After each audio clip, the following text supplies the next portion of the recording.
Karena itu kalau ingin cepat dikabulkan doanya, maka antara lisan dengan hati mesti nyambung.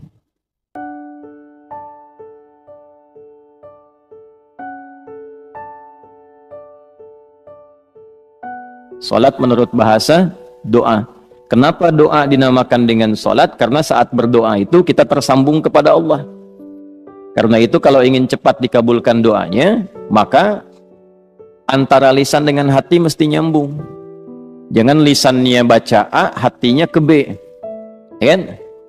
Doanya minta lulus ujian, tapi hatinya berpikir kredit cicilan, kan repot tuh. Nah, jadi mesti nyambung. Oleh karena itu dalam sholat dilatih tersambung dulu, sehingga seluruh bacaan terkoneksi, doanya terkabul. Itu yang menjadikan seluruh nabi dan rasul itu diperintahkan sholat, dan dalam sholat mereka berdoa. Nabi Zakaria kan dikabulkan doanya saat sholat. Hunalika da'a Zakaria rabbah qala rabbi habli min ladunka dzurriyyatan thayyibah innaka sami'ud du'a fanadathu al-malaikatu wa huwa qa'imun yusalli fil mihrab anna Allah yubashshiruka bi Yahya. Quran surah ketiga Ali Imran ayat 38 sampai 39. Ya, Nabi Musa itu saat menerima awal wahyu diperintahkan mengadu pada Allahnya lewat salat. Quran surah 20 ayat 14. Innani anallahu la ilaha illa ana fa'budni wa aqimis salata lidzikri. Nabi Isa itu baru lahir, perintah pertamanya itu salat. Ya, Quran surah ke-19 itu Maryam ayat 31 sampai dengan 33 itu. Wa ja'alani mubarakan aina ma kuntu wa awsani bis shalah. Nabi Ismail alaihissalam sampai mewasiatkan pada keluarganya supaya konsisten sholat agar terus terkoneksi dengan Allah. Saya selalu memberikan logika begini, kalau Anda itu punya koneksi dengan pejabat, aksesnya mudah kan? Gitu. Punya koneksi dengan DKM ini aksesnya mudah ke masjid tuh. Ya. Baik. Nah, punya koneksi dengan Allah apa yang sulit bagi Allah? Nah, Nabi Ismail alaihissalam itu mewanti-wanti keluarganya dan meminta, bahkan memerintahkan mereka konsisten menjaga sholat. Itu diabadikan di Al-Quran surah ke-19 Maryam di ayat ke-55. Wa kana ya'muru ahlahu bis-shalah. Dan adalah beliau itu kana kan bisa mengatakan begini di luar Al-Quran, wa amara ahlah. Tapi kadang ada kana di situ bertemu mudhari'. Ya, karena bertemu dengan mudhari maknanya dua. Ya, yang pertama yadullu 'alal 'adah, menunjukkan pada kebiasaan. Jadi Nabi Ismail itu terbiasa meminta keluarganya mengingatkan supaya jaga sholat, jaga sholat. Nah, itu bagi orang tua muslim jadi teladan.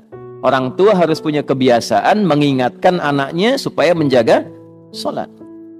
Nah, karena di situ ahlah itu menunjuk pada setiap personnya.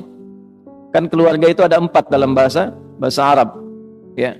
1 ailatun, 2 usratun, 3 alun, 4 ahlun. Tuh. Ailatun sifat saling mendukung dari kata aul. Kalau sudah berkeluarga harus saling mendukung, mensupport, mendorong, membantu. Nah, jangan bertikai di lingkungan keluarga. Karena itu pertentangan, perselisihan, permusuhan di lingkungan keluarga itu diantara yang paling tidak disukai oleh Allah dan Rasulnya. Ya, silaturahim itu kan ayat keluarga di An-Nisa ayat pertama yang sering disatukan dalam 3 ayat kan dalam kesempatan Jumat itu. Ali Imran itu, kemudian An-Nisa, satu lagi di surat yang ke-33 Al-Ahzab di penghujungnya, kan? Yang di An-Nisa ayat pertama, ya ayyuhan nasu taqu rabbakumul ladzi khalaqakum min nafsin wahidah wa khalaqa minha zawjaha wa batta minhuma rijalan katsiran wa nisaa wattaqullaha alladzi tasaaluna bihi wal arham. Nah, jadi dan ulul arham itu kan yang pertama keluarga inti, menyambungkan arham, menyambungkan silah. Ya, terkoneksi dengan kuat di antara bagian keluarga itu bagian dari ketakwaan. Mafhum mukhalafahnya Pak? Ya, mafhum mukhalafahnya, pengertian terbaliknya, memutus rahim, memutus hubungan kekeluargaan itu termasuk dari penyimpangan terhadap nilai takwa. Nah, itu mesti hati-hati. Karena itu wasiat para nabi itu sebelum meninggal itu menyatukan keluarganya dulu, bukan dalam masalah harta. Awas, hati-hati itu. Ya, ada 3 dosa bertumpuk diantaranya pada orang-orang yang rebutan warisan sampai tercerai-berai. Itu pelanggarannya 3 dan termasuk pada kategori dosa besar itu. Ya, rebutan warisan sampai bertengkar sampai memutus hubungan silaturahim. Karena itu orang tua dalam hidup satukan, ingatkan sholat, bahkan sebelum meninggal harus dipastikan itu. Ya, itu ada di Al-Quran surah kedua Al-Baqarah di ayat 132. Am kuntum syuhada'a idh hadara Ya'qub al-maut idh qala li banihi ma ta'buduna min ba'di qalu na'budu ilahaka wa ilaha abaika Ibrahim wa Ismail wa Ishaq ilahu wahida wa nahnu lahu muslimun.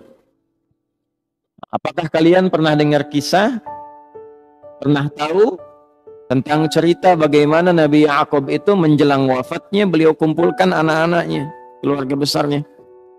Kalau besok lusa bapak meninggal, iman kalian bagaimana? Salat kalian bagaimana? Jangan khawatir, kami akan konsisten menjaga tauhid, iman kami menyembah Allah ya seperti generasi bapak dan kakek moyang kita itu menjaga itu semua.